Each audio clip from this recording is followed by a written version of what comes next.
आप सबों को, वो मेरे गुरु भाई हों, गुरु बहनें हों या प्रियजन हों, सबको मेरा प्रणाम। ये कोविड-19 की त्रासदी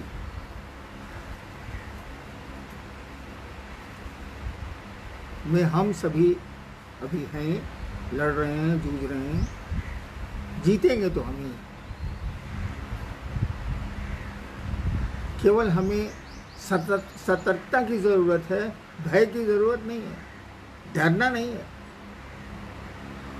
हमको आपको सतर्क रहना है। वो सोशल डिस्टेंसिंग हो, मास्क पहनना हो, भीड़ की जगहों में अनावश्यक नहीं जाना हो, टहलने वाली आदत छोड़नी होगी। अकेले टहलें तो टहलें, लेकिन लोगों के बीच उचित नहीं होगा। हम लोग शिव के शिष्य हैं, आप भी हैं। मेरे साथ कठिनाई है कि मैं आपको देख नहीं रहा, आप मुझको देख रहे हैं।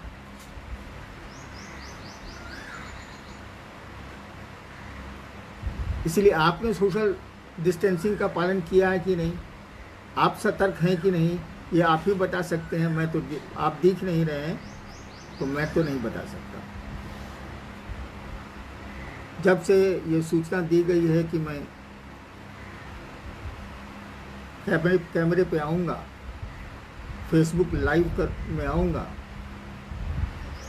तब से बहुत सारी जिज्ञासाएं मोबाइल पर मैसेज के रूप में आई हैं। उतनी जिज्ञासाओं का उत्तर तो संभव ही नहीं। कुछ जिज्ञासाओं को यथासंभव हम लोग उत्तरित करने का प्रयास करेंगे, और ये प्रयोग अगर सफल रहा, आपने सोशल डिस्टेंसिंग कायम रखी, सतर्क रहे आप कोविड-19 के में, लॉकडाउन में, तो हो सकता है कि अगले सप्ताह फिर शुक्रवार को 1 बजे मैं फिर आपसे मिलूं। और अगर आपने नहीं किया तो ये भी बंद होने के कगार पर होगा। आइए देखते हैं आपने क्या जिज्ञासाएं भेजी हैं। पढ़िए जी। सबसे पहले तो ये है कि साहब आप कैसे हैं, ये सब कोई जानना चाहता है कि साहब अभी कैसे हैं, स्वस्थ हैं कि नहीं, और हम लोग के लिए उनके तरफ से क्या निर्देश है, क्या मैसेज है। मैं स्वस्थ हूँ। अब उम्र का पड़ाव जो कह लीजिए, मैं स्वस्थ हूँ। लेकिन मैं जानना चाहता हूँ कि आप तो स्वस्थ हैं ना। अब तक जो मुझको सूचनाएं मिली हैं क्षेत्रों से, आप स्वस्थ हैं। हम तो स्वस्थ हैं, लेकिन अस्वस्थों की मदद करना भी हमारा काम है। हमने तो पेट भर लिए हैं, लेकिन दूसरे भी खाएं, भोजन करें, इसकी भी जिम्मेदारी हमको आपको लेनी होगी। मनुष्य पैदा तो अकेले होता है, लेकिन जीता है इस समाज में, और सामाजिक दायित्व उसके होते हैं। इसलिए हम लोगों को इस दायित्व का भी निर्वहन पूरी सतर्कता के साथ करना है। लोगों की मदद करनी है, लोगों की सहायता करनी है। आप स्वस्थ रहें, ये मेरी अपने गुरु शिव से प्रार्थना है। और एक बात जान लीजिए, आप देखेंगे शिव के बारे में कि कथा है कि उन्होंने विषपान किया। शिव की पूजा में, शिवालयों में आप देखेंगे कि जो पुष्प या सामग्रियां अर्पित की जाती हैं, उन सामग्रियों में अमूमन वे ही द्रव्य हैं जो जहरीले हैं। वो धतूरा हो, बेल का पत्ता भी जहरीला होता है, ये कीटाणुओं को मारता है। और जो भी सामान चढ़ते हैं उनको, सामान्यतया जो चढ़ते आ रहे हैं, उसमें कुछ न कुछ विष है, रहता है। और ये कोविड-19 भी एक विषाणु है।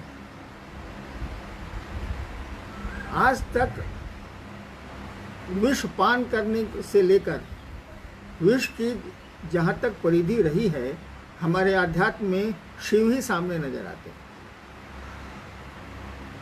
तो विषाणुओं से मुकाबले में फिर शिव हमारे आपके सामने होंगे। हमको शिव के नज़दीक जाना चाहिए। होता ऐसा है कि शिव हम लोगों के बिल्कुल करीब है, हम ही शिव से दूर हो गए, हम ही महादेव से दूर हो गए। हमको अपने मन को शिव के नज़दीक ले जाना चाहिए। काम ही क्या है, दिन भर काम कर लेते हैं, लॉकडाउन में तो वो भी काम करीब करीब बंद है। शाम में फुर्सत तो मिलती है। मैं नौकरी में था तो 10 बजे रात में कभी कभी मुझको प्रशासन से के काम से मुक्ति मिलती थी, और तब भी मैं शिव चर्चाएं करता था। वो रात का 1 बज रहा हो, 2 बज रहा हो, रातें हमने जाग के सोई हैं, शिव चर्चा में गुजारी हैं। समय तो मिलता ही है। आपको शौक हो, आपको लगन हो, किसी काम को करने की तत्परता हो, तो समय है हमारे आपके पास, समय हम निकाल लेते हैं। तो चलिए, आप अच्छे रहें, शिव के सानिध्य में रहें। वो आपके सानिध्य में हैं। शिव हमसे दूर नहीं है, हम उनसे दूर हो गए। हमको आपको शिव के नज़दीक जाने का प्रयास करना चाहिए। और याद रखिए, शरीर कर्म नहीं करता है, शरीर नहीं कहीं जुड़ता है, मन जुड़ता है। और मन तो कहीं से कहीं जुड़ सकता है। शरीर से जाने में हमको पटना जाने में 7 घंटा गाड़ी से लगेंगे। मन से हमको न्यूयॉर्क जाने में 1 क्षण भी नहीं लगेगा, दुनिया खत्म होगी। देखिए न्यूयॉर्क कितने नज़दीक हो गया मेरे मन के। न्यूयॉर्क जाने में रात भर का सफ़र होगा, वो भी हवाई जहाज से। और मन से मैं अगर न्यूयॉर्क जाऊं तो लीजिए पहुंच गया। तो दुनिया खत्म हो गई, समय भी नहीं लगा, क्षणांश लगा। तो शिव से जुड़ने में मन ही आपका हमारा एपरेटस है, उपकरण है। इसका हम आप प्रयोग करें। इसके प्रयोग से ही हम शिव के नज़दीक जा सकते हैं और शिव को अपना संबल बना सकते हैं। इन विषाणुओं से भी लड़ सकते हैं। सतर्क रहना है, परहेज में रहना है, लड़ना है और आगे बढ़ना है। देश को भी बढ़ाना है। शिव के शिष्य देश के लिए अपनी कुर्बानियाँ देते हैं, देंगे। जी, भाई अभिनव जी हैं बेंगलोर से और भाई भोला सिंह जी हैं पाकुड़ से। उन दोनों की यही जिज्ञासा है कि आजकल जब से कोरोना के बारे में इतनी चीज़ें हुई हैं, तो कुछ दिनों से मन में निगेटिव विचार आते हैं। हमेशा कुछ हो जाने का भय बना रहता है। एक वैश्विक महामारी कोरोना ने हम सभी के अंदर एक अदृश्य डर पैदा कर दिया है। महादेव कम याद आ रहे हैं और कोरोना ज़्यादा। नमः शिवाय से प्रणाम और दया की याचना करने के बाद भी मन विचलित होता रहता है, क्या करें? देखिए, मन में वो सकारात्मक विचार आए या नकारात्मक, whether it is negative और पॉजिटिव। तरीका ये है कि जो भी विचार आते हो, वो नकारात्मक हो, सकारात्मक हो, वह अपने शिव के चरणों में समर्पित करें हम आप। कहे कि निगेटिव विचार हमारी सोच से नहीं आ रहे हैं, वो आ रहे हैं तो आ रहे हैं। पॉजिटिव विचार हमारी सोच से नहीं आ रहे हैं, वो आ रहे हैं तो आ रहे हैं। उसमें हम आप क्या कर सकते हैं? परिस्थितियाँ, वो विचार परिस्थिति जन्य हो सकते हैं, स्थिति जन्य हो सकते हैं, परिवेश जन्य हो सकते हैं। तो हम आप क्या कर सकते हैं? जितना बनेगा उतना ही ना करेंगे, जितनी शक्ति और जितना सामर्थ्य होगा उतना ही ना करेंगे। सबको शिव के चरणों में अर्पित कर दीजिए। धीरे धीरे आपका मन स्थिर भी होने लगेगा, विचार सकारात्मक होने लगेंगे। आपने पूछा है कि नमः शिवाय करते हैं, शिव से दया मांगते हैं, तब भी मन में नकारात्मक विचार, निगेटिव थॉट्स आते हैं। वो तो मन की आदत है, वो तो चंचल है। अनावश्यक हम लोग कोरोना से डर गए। डरना तो इलाज नहीं है, डरना तो मुसीबत का रास्ते निकालने का तरीका नहीं है। हमको लड़ना होगा, हमको आगे बढ़ना होगा और भगवान शिव से दया मांगनी होगी। नमः शिवाय तो शब्द है, शब्दों का बहुत, संबोधन का बहुत प्रभाव नहीं पड़ता। संबंधों में तो भाव का प्रभाव पड़ता है। आपने हमें नमः शिवाय किया, क्या हमारे आपके मन ने उस शिव को प्रणाम किया? प्रणाम का भाव आया? अगर प्रणाम का भाव आ रहा है, अगर शिव को प्रणाम करने की मन स्थिति बन रही है, तो नमः शिवाय बहुत जरूरी नहीं। नमः शिवाय का सहारा लेके शिव को प्रणाम किया जाए, ठीक है, सहारा में काम करता है वो, लेकिन नमः शिवाय का सहारा शिव के को प्रणाम करने की भाव स्थिति में जाने के लिए लिया जाए। और अगर आप शिव भाव से, शिव से भाव से, या जो कहिए भक्त के भाव से शिव को प्रणाम करते हैं, वो प्रणाम आपका परिणामदायी होगा, आपके मन को स्वच्छ रखेगा, स्थिर रखेगा, शांत रखेगा, उसको सकारात्मक दिशा देगा। शिव में तो निगेटिव ऊर्जाएँ हैं ही नहीं, उनकी शक्तियों में भले हैं, लेकिन हमेशा जान लीजिए जहाँ निगेशन है वहाँ पॉजिटिव है, जहाँ पॉजिटिव है वहाँ निगेशन है। हर सृजन में संहार है, हर संहार में सृजन की कामना। नेक्स्ट जी, चांदनी गुरुभान है पटना से कहती हैं कि प्रेम में इतने फासले क्यों होते हैं, प्रेम में इतनी पाबंदियां क्यों होती हैं? प्रेम में पाबंदियां तो होंगी। प्रेम की आदत है कि ये दो सत्ताओं में पैदा होता है। प्रेम दो सत्ताओं में पैदा होता है, एक प्रेमी और एक प्रेम का पात्र। दो सत्ताओं में ये पैदा तो जरूर होता है, लेकिन दो सत्ताओं में रहना नहीं चाहता। ये दो सत्ताओं को एक करता है। कबीर की वो पंक्ति याद करिए, प्रेम गली अति साकरी, नैरो, प्रेम गली अति साकरी, जामे कुटुम्ब न समाज। जामे क्या तो है ऐसे कुछ, दो ही न समाज, दो ही न समाज, यानी दो से शुरू होता है, दो में रहता नहीं है ये। लेकिन जैसे दो से एक होगा ये, जैसे दो सत्ताओं में पनपा है प्यार और एक होगा ये, अब प्यार मरने लगेगा कि अकेले रहता नहीं है, इसलिए फिर बिलगाव होगा, फिर फासले होंगे, और फिर फासले होंगे, फिर प्रेम एक करेगा, फिर फासले होंगे, फिर प्रेम एक करेगा। शिव और शक्ति की यही व्याख्या आई है। वो भगवती शिव से इतना प्रेम करती हैं, लेकिन प्रेम जब करेंगी तो दोनों सत्ताएं एक होंगी, और जैसे दोनों सत्ताएं एक होंगी, अब प्रेम टूटेगा, प्रेम अकेले रहता ही नहीं है, दो मिल जाएगा, और ये हर पल चलता रहता है, ये विरह मिलन, विरह मिलन, विरह मिलन। तो प्रेम में तो फासले होंगे। पाबंदियाँ तो हमारे आपके जीव भाव के चलते हैं, हमारे अपने अपने स्वकर्म है, हम लोग का अपना किया हुआ कर्मफल है, जिससे पाबंदियाँ भी लगती हैं और छूट भी मिलती है। जी, भाई आलोक जी कटिहार से हैं कि इतनी कठिनाइयों के बाद भी मैं जगत को ही क्यों चाहता हूँ, शिव मंत्र भारी क्यों नहीं होते? है क्या कि वो शिव जीव भाव में, जगत के भाव में हमारे आपके रूप में दिख रहा है।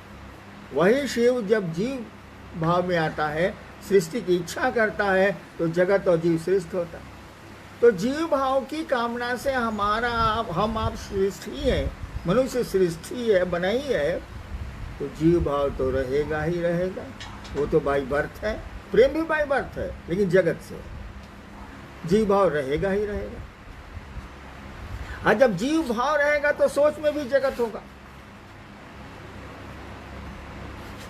यहाँ शिव भाव को लाना पड़ता है।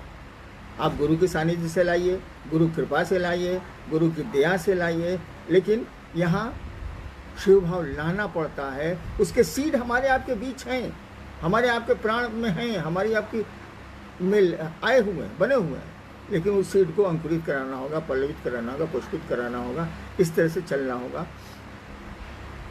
करिए, शिव को प्रणाम करिए, लगन से करिए, मन से करिए, और सबसे बड़ी बात है भाव से करिए। धीरे धीरे कुंठाएं और अन्य चीज़ें खत्म होने लगेंगी, आपका मन शांत होने लगेगा। जी, ओम जी विराटनगर नेपाल से हैं। कैसे हो पाएगा प्रथम और तृतीय सूत्र, जबकि सुबह से लेकर रात तक रक्त बीज की तरह कोरोना जकड़ के रखा हुआ है, हम सभी को जकड़े हुए। ओम जी नेपाल के गुरु भाई भी लगता है कि देख रहे हैं। भाई नेपाल के भी सारे गुरु भाई बहनों को मेरा प्रणाम है जी। पूरी दुनिया में विदेशों से भी तो काफी लोग अभी जुड़े हुए हैं। भैया मेरा सबको प्रणाम है। मैं नत हूँ सबके सामने। क्या सवाल था? जी ये कैसे हो पाएगा प्रथम और हाँ, द्वितीय समझ गया सूत्र? मैं। हाँ, शिव शिष्यता के 3 सूत्र सबको मालूम, और ये 3 सूत्र कुछ नहीं है, 3 काम हैं। वो काम इसलिए है कि हमारा मन शिव को भूल नहीं जाए। मन किसी को भूलता है तो संबंध टूटती हैं। मन में आपका कोई संबंध खत्म होने लगे, भूलने लगे आप, तो संबंध सोने लगेगा, आपकी परवाह कम होने लगेगी। तो शिव के साथ भी यही है, वो आपके गुरु हैं, उनके साथ भी यही है। मन भूलेगा तो शिव से आपका सानिध्य कमेगा, संबंध कमज़ोर होगा। और मन इस बात को केवल नहीं भूले, इसको बोलते हैं संकल्प दीक्षा। आपने मन से संकल्प लिया है कि शिव मेरे गुरु हैं, तो ये हमेशा आपको स्मरण रहना चाहिए। इसी के लिए 3 सूत्र दिए गए। दूसरा सूत्र जो दूसरों के साथ शिव चर्चा करना है, दूसरों को भी स्मरण कराना है, दूसरों को भी प्रेरित करना है, और अपने भी शिव की ओर बढ़ना है। दूसरा सूत्र अभी के परिवेश में संभव नहीं है। हम आप घर से निकल नहीं रहे, निकलना सुरक्षित नहीं है। हम लोग कह रहे हैं कि आप घरों में रहें, सुरक्षित रहें। अरे जिंदगी रहेगी तभी न शिव हमारे आपके लिए। शिव तो रहेंगे लेकिन हमारे आपके लिए तो नहीं रहेंगे। अब मरने के बाद क्या होता है ये तो मुझको मालूम नहीं। तो जिंदगी रहेगी तभी।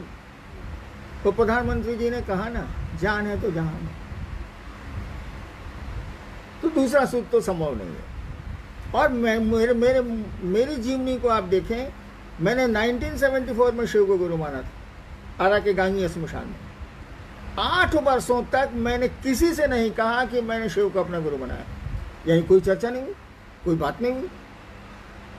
लेकिन एक संकल्प था, एक निश्चय था, वो भी दृढ़ निश्चय था कि मैंने शिव को गुरु माना है, अब उन्हीं को गुरु मानूंगा, जो होगा सो देखा जाएगा। अगर आप दृढ़ निश्चय पर खड़े हैं, शिव आपके गुरु हैं, शिव का आपको संबल मिला हुआ है। शिव का संबल तो सबको मिला हुआ है, हम ही लोग छोड़ देते हैं। अगर हमको आपको शिव का संबल मिला हुआ है, प्राप्त है, तो कोविड-19 से कहाँ डर रहे हैं भैया? किसी से डर जाना तो कोई इलाज नहीं है। अब कोई मौत से डर के कोई काम ही नहीं करेगा। मौत तो ऐसे भी आनी है, आज नहीं तो कल। यहाँ जो भी आया जाएगा। तो कोविड-19 से क्या डरना, उसे लड़ना है। मैंने कहा नहीं, आप सतर्क रहें, लड़ें, दूसरों की मदद करें, अपने भी सुरक्षित रहें, दूसरों को भी सुरक्षित रहने के लिए प्रेरित करें, कोशिश करें, सलाह दें, जो बन सके सो करें। डरने से कैसे काम चलेगा? मैं 72 साल का आदमी डर जाऊंगा तो मेरे प्राण धुक धुक करके यही निकल जाएंगे। डरने से काम चलता है। और जब जानते हैं कि मौत आनी है तो मौत से क्या डर रहे हैं, वो तो आनी ही आनी है। हाँ, बीमारी है, उसे लड़ेंगे हम तो शिव के शिष्य हैं, लड़ेंगे, देश को भी बचाएंगे, दुनिया को भी बचाएंगे, समाज को भी बचाएंगे। इसलिए घबराना नहीं है, हम आप घबराएं नहीं, लड़ें, सतर्क रहें, सुरक्षित रहें, दूसरों को भी सुरक्षित रखें। आज बस इतना ही। आप सबों को मेरा प्रणाम।